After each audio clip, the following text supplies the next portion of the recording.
This is your 20-minute podcast, where we do our best to give you useful information in 20 minutes or less. Today's podcast is brought to you by Audible. Get a free audiobook download and 30-day free trial at audibletrial.com/your 20-minute podcast. Over 180,000 titles to choose from for your iPhone, Android, Kindle, or MP3 player. Now, here's your host, David Brower. Welcome back to your 20-minute podcast with David Brower, and our guest today is Dr. Laurence Peters. He's an author, an educator. He's got a BA, an MA, a PhD, a law degree. Man, you have been one busy guy. Eternal student. I love it. Good for you. I love the classroom. Good for you. I'm either teaching or I'm learning or I'm doing both. That's fascinating. In fact, one of the things that caught my interest on your profile, and I know we're going to talk about your book and retirement and those kinds of things, but one of the things that really caught my interest was being counsel to the Subcommittee on Select Education and Civil Rights for the U.S. House of Representatives from 1986 to 1993. I can't even imagine how interesting that was. Oh, it was so interesting. I had a ball. I worked for a congressman from New York, Major Owens, who was the first librarian to be elected to Congress. And he had marched with Martin Luther King. He had a great record on civil rights. He's a sharecropper's son, came up the hard way from the South, and was probably the most intelligent, the most well-read person I've ever met. Incredible passion for civil rights. And with him, we were the first subcommittee to hold the first hearing on ADA, the Americans with Disabilities Act. Right.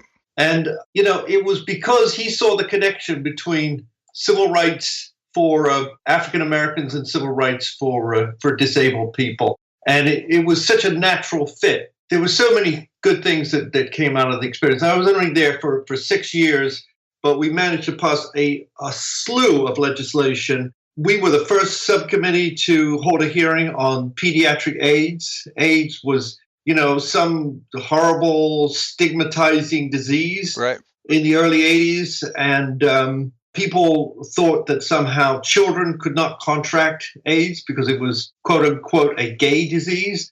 So we had to try to educate our Republicans as much as anything, and generally the media, into understanding and helping them to understand that AIDS was in fact transmitted in utero through some uses. Certain women were using needles that were basically infected. Anyway, there's a long story. Right. So we were very in the forefront of a lot of very progressive legislation. And I just, I was in my element.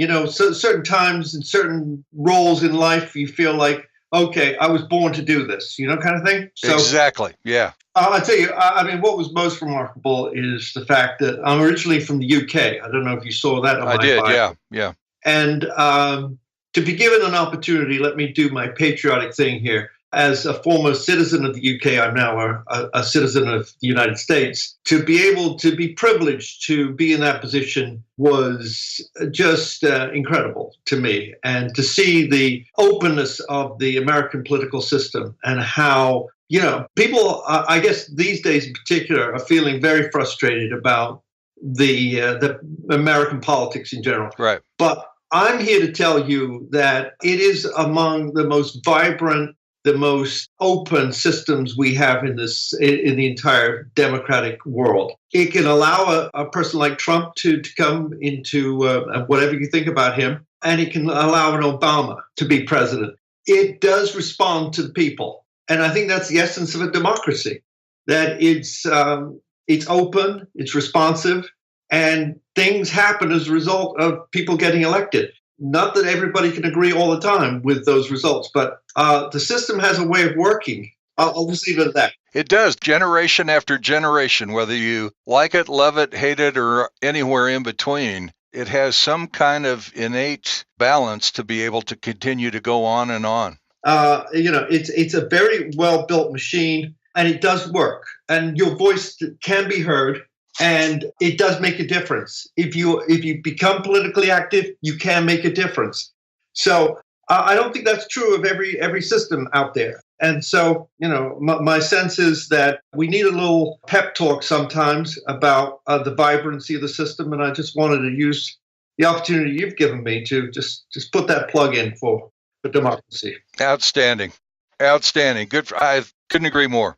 Let's move on to your book, because I'm equally excited about this. A book called, you've co-authored it, Retirement Reading, Bibliotherapy for the Over 60s Crowd, which includes me. And there is a lot of myths out there, a lot of, media-created impressions about what retirement means and doesn't mean. And my sense is this book really kind of zeroes in on the truth of it.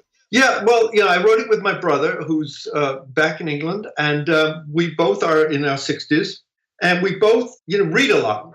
And we thought, some of the wisdom of the reading, we've read, pretty much a lot of Philip Roth, who back in the day was quite the author, quite the American author. We've read a lot of British authors like William Boyd and Graham Swift. A lot of these authors have things to share about what it is like to grow old, and particularly in the 60s. We also refer to classic authors like Cicero, Marcus Aurelius. The long and short is not to make people into crushing bores, or to just appeal just totally to bookworms. Right. Our thought was that the usual way people think about retirement is it's basically either a financial proposition. Everybody thinks about retirement in terms of, can I afford it? What will my lifestyle look like based on a reduced amount of income? That's one of the first thoughts that people have. Right. The second thought people have is, well, maybe because I've got this time available, I can pursue quote unquote hobbies and I can go travel. Right. I mean, that's usually the way people kind of look at it. As you well know, there's a lot, once you are retired, the world changes a lot for you. And there's a lot of time to fill. And you can't fill all that time on the golf course. And you can't fill all that time on traveling. This time that you're given, and it's precious time. It's time we've earned because we've worked so hard during the major part of our working careers. We deserve it. But the question always comes back, so what do we do with this time? How do we make it? How do we use it productively? And so these authors I'm going to come back to help us, I think, understand a little bit more about some of the ways in which to think about things. I mean, it's a time that's quite eventful, particularly health-wise. We're reminded of our mortality. Yeah. Yeah, probably not once or twice, but several times. And we have to cope with that. So now, if we spend a lot of time just focused on the financial issues or the travel issues, and particularly, people who have, basically been healthy most of their lives, when they hit 60, 65, they're going to come into some kind of health situation. It may not be serious, but it's going to affect them. And we wanted to try to come up with a book that kind of helps people confront that, for want of a better word, mortality issue. And what have the writers said about mortality? And how have they approached it? How have you approached the fact that your body is changing quite rapidly after 60? There's quite serious, issues to do with losing muscle mass. I think there's a sense in which we all have to deal with that. We shrink. Right. There are physical changes that occur. Trying to reflect on those and not kind of escape and run away from those or pretend that they don't exist and that everybody is fine and great and we're all going to live forever. It's just not, I remember a couple of generations ago, I want to say, 45 years ago, and I was working at a television station, and one of the higher up management types was getting ready to retire. This was in the mid 70s. He was 65 years of age. He had worked his entire life, high energy, fast drinking, hard smoking, very wonderful family, but just a real go-getter kind of guy that was very successful. So in his mind, when he turned 65 and he retired, he was going to go home, put his feet up, hang out with his wife and the grandkids, maybe play a little golf, and he was dead within 5 years. And it happens very often, we don't know how much time we have. Exactly. And that's the kind of scary part too. It's a huge rite of passage, we don't, maybe we used to make a big fuss when people left work at 60, 65, gave them a gold watch or some other, Right. say, but it's kind of sad. We no longer even perhaps, make that old rite of passage a big deal anymore. The retirement party is kind of passé now. Yep. So how do you begin to come to terms with this new status? That's really, and so I thought reading, and here's just a plug for reading. Reading is a place where it has some downsides because it's not that social, but it allows you to at least help you reflect on the experience of other people who've gone through this.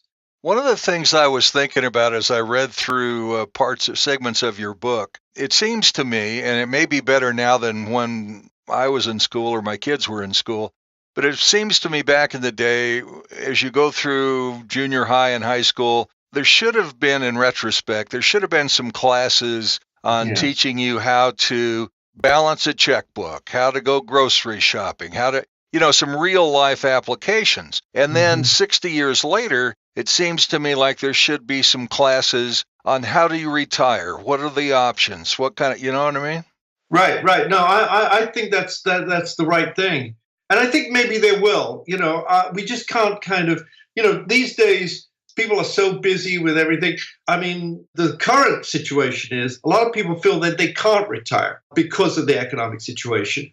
Another segment is too afraid to retire because they feel the same, the stigma that some people feel about not working. They feel that they have to be busy and they have to keep up a certain social front. When you retire, when you're just out there walking the dog and, have plenty of time to go around the mall, it feels a little bit like you're not quite part of the society. You feel a little bit like an outsider. And so people, even the label, I'm retired, is not something that people like to use very much. Well, that's right. And I think another important part of what you're talking about, no matter where you are in life, is fear. I mean, fear is a real deal. Whether you're working, whether you have a family, whether you have retirement, there's real fear out there that you have to figure out a way to be able to face those fears to kind of get back into your own skin.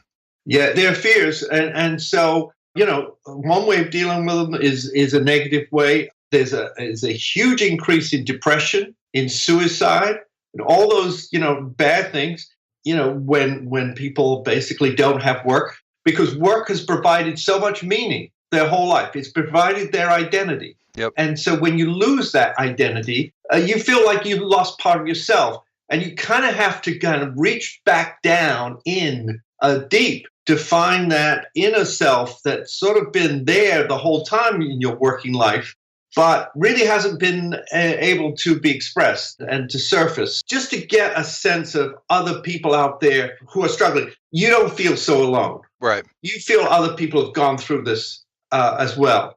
And they haven't come up necessarily with great answers, with the complete answer, but they've come up with something which makes you feel like you too could figure out your own meaning, your own sense of, how things stack up, how things work. Absolutely. We've only got a couple of minutes left, Laurence, and I wanted to touch on bibliotherapy. I think that's such an important word. And when you go back and talk about the Egyptians and King Ramses and how all of this kind of history helps you create this book, can you touch on that in a couple of minutes? The first library ever in the world was the one that was founded in ancient Egypt.